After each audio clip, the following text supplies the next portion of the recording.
Hay ocasiones donde nos vemos en situaciones como la hermana Merari ha presentado, donde recibimos noticias tristes, donde tenemos situaciones que no sabemos qué hacer, situaciones donde nos vemos en encrucijadas y no importa lo que decidas, no ves un futuro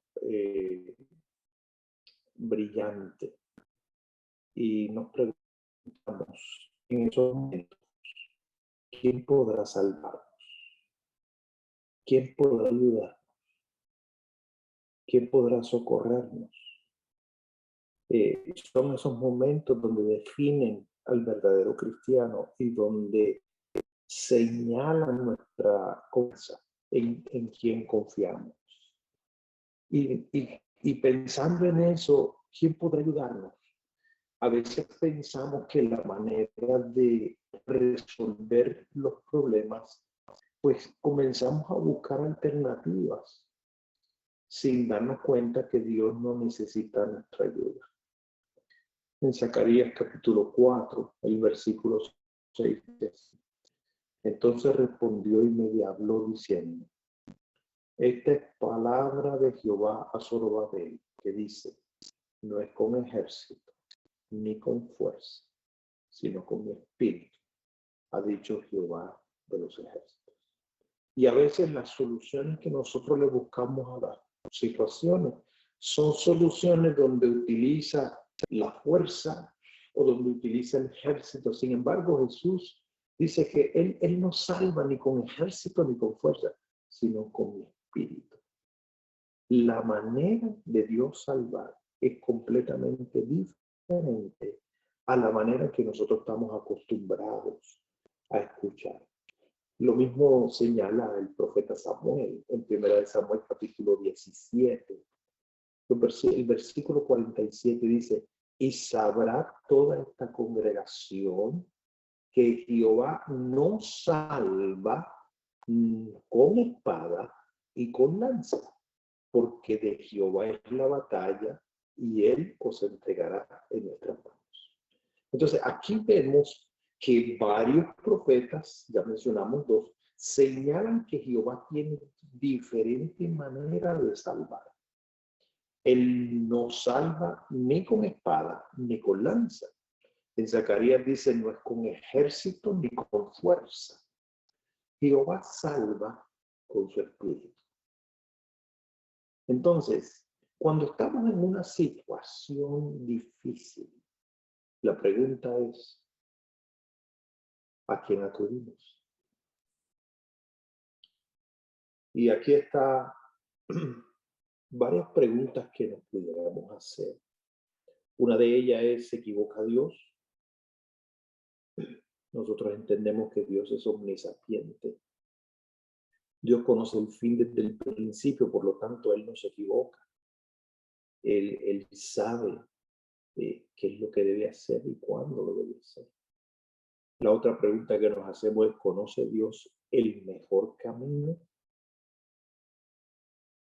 Si es omnisapiente, pues sabe el camino, lo conoce. Y siempre mantengamos en mente que Jehová salva no con espada ni con gesto, sino con su espíritu. Y entonces, teniendo esas tres preguntas, el pueblo de Israel estuvo esclavo en Egipto por más de 200 años. Mientras estuvo esclavo, fue oprimido, de hecho, las jornadas de trabajo eran jornadas pesadas. La comida que recibía era una comida racionada.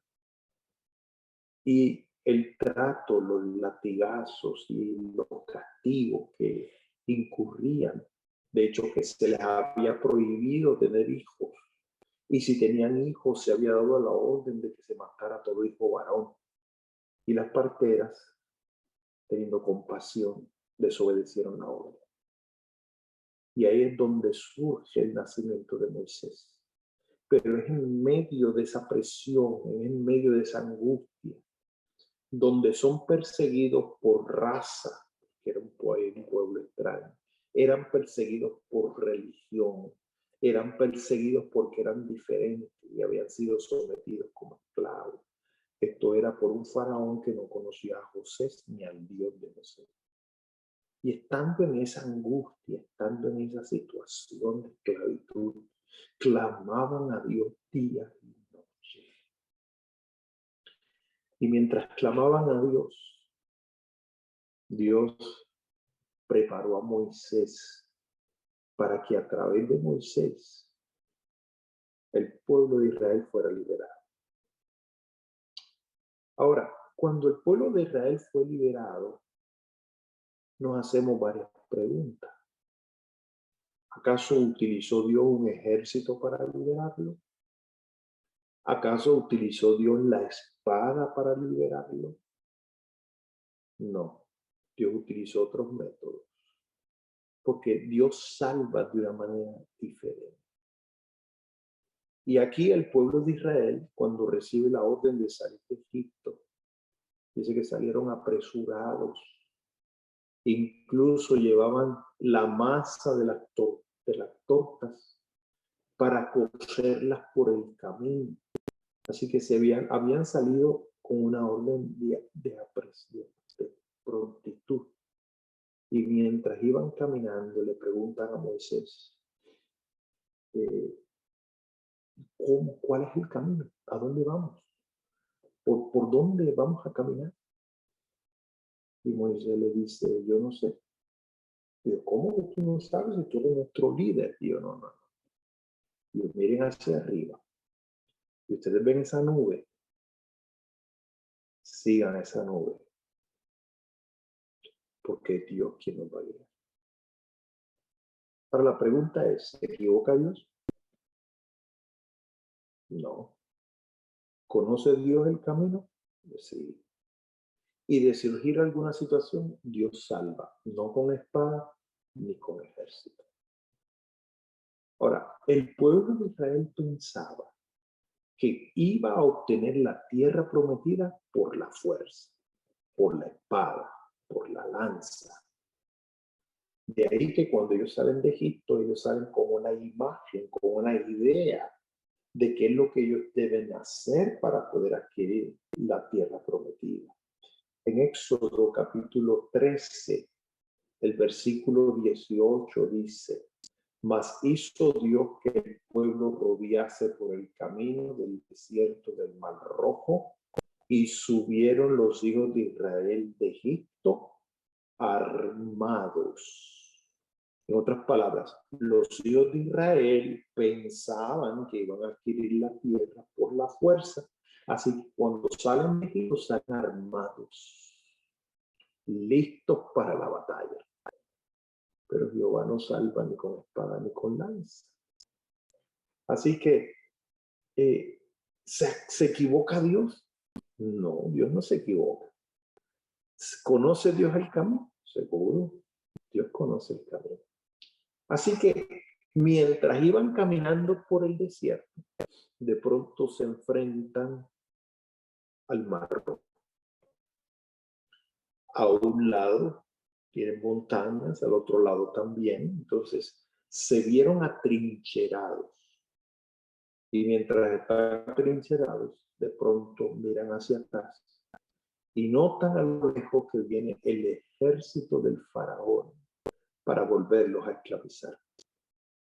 Y mientras están en esa situación, mientras están en esa angustia, comienzan a murmurar, comienzan a desconfiar.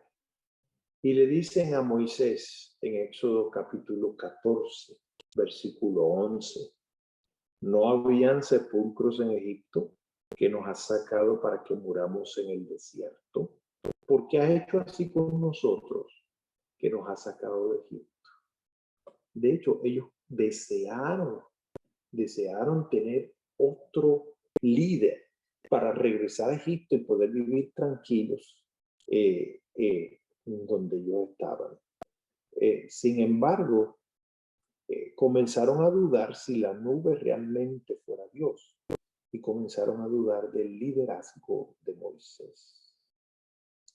Para cuando Moisés recibe todas esas quejas, la confianza y la fe de Moisés también se pone a prueba.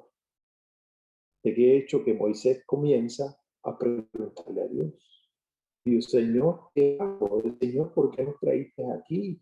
Mira lo que me está diciendo el pueblo. Mira, Señor, me quieren reemplazar como líder. Que el pueblo decía, hagamos capitán y regresemos a Egipto. Sin embargo, la respuesta de Dios fue una respuesta interesante. Allí en Éxodo 14, el versículo 15.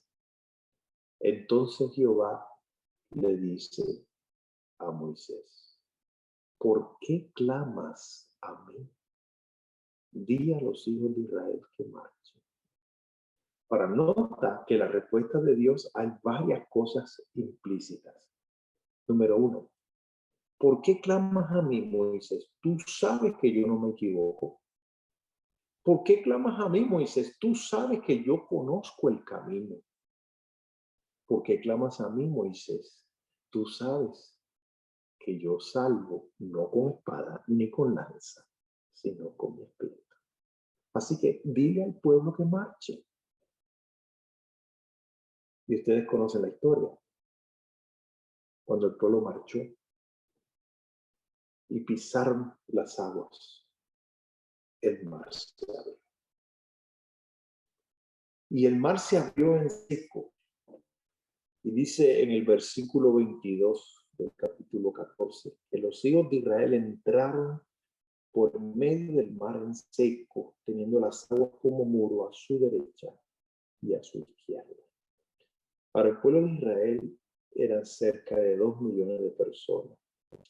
En lo que 2 millones de personas, incluyendo mujeres y niños, pasan, y había mucho ganado también, perdón, se tardaron toda la noche pasando, pero el ejército de Faraón venía detrás. De ahí que Dios, una columna de fuego, se interpone entre el ejército de Faraón y el pueblo de Israel, dándole oportunidad al pueblo de Israel a cruzar y tratando de convencer al Faraón y su ejército a que no continuara su persecución. El espíritu de profecía señala que Jehová estuvo contendiendo con el Faraón toda la noche, tratando de convencerlo que se regresara. Pero el Faraón obstinado continuó su camino. Y el pueblo de Dios estaba preocupado porque no tenían la fuerza para defenderse ante el Faraón. Una vez llegan al otro lado, estaban preocupados pensando que si el Faraón nos alcanza, tendremos que luchar. Sin embargo, al llegar al otro extremo, Dios le da la orden a Moisés que toque las aguas. Y cuando tocó las aguas, el ejército de Faraón estaba en medio de las aguas. Las aguas se juntaron y todo el ejército, incluyendo al Faraón, fueron sepultados bajo las aguas. La pregunta es, ¿se equivoca Dios? No. ¿Conoce Dios el camino? Ciertamente. Y ahí el pueblo de Israel fue testigo de que Dios salva no con espada ni con ejército, sino con mi espíritu. De ahí que Dios tiene formas de salvar muy diferentes a las que estamos acostumbrados. Cuando hay dos boxeadores en un ring, se le declara la victoria a aquel boxeador que queda en pie, mientras que el que cae al suelo es el perdedor. Sin embargo, cuando Dios salva, Dios salva a través de la cruz. Y es con la muerte del Salvador que Dios venció. Y el que quedó en pie en el ring fue el perdedor, mientras que el que murió fue el ganador.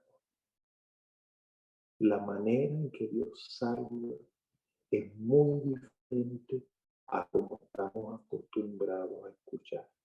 De ahí que si estamos en una situación difícil, amado, confiemos en la manera en que Dios tiene para salvar. Confiemos que Dios tiene 1000 formas de salvarnos sin necesidad de usar la espada ni la lanza, sin necesidad de métodos humanos. Por lo cual te animo a que confiemos en ese Dios, en el Dios que no se equivoca, en el Dios que conoce el camino y en el Dios que salva sin espada y sin lanza. Inclinemos el rostro. Amoroso Padre, en cuya presencia estamos. Señor, qué lindo es poder amanecer y poder hablar contigo. Poder dedicar tiempo a escuchar los testimonios de nuestra hermana Meraris, cómo tú la guiaste y a pesar de sus dificultades, Señor, tú saliste vencedor. Y hoy ella testifica de los milagros que has hecho en su vida. De la misma manera, Señor, sabemos que has hecho milagros en muchos de nosotros. Y son milagros de diferentes formas. Solo permítenos reconocerlos y permítenos alabarte todos los días que restan de nuestra vida aquí en la tierra. Permítenos compartir de tu gran amor y tu misericordia a otros y decirle a los demás que tú no te equivocas, que tú conoces el camino y que tú salvas, no con espada ni con lanza, sino con mi espíritu. En el nombre de Jesús. Amén.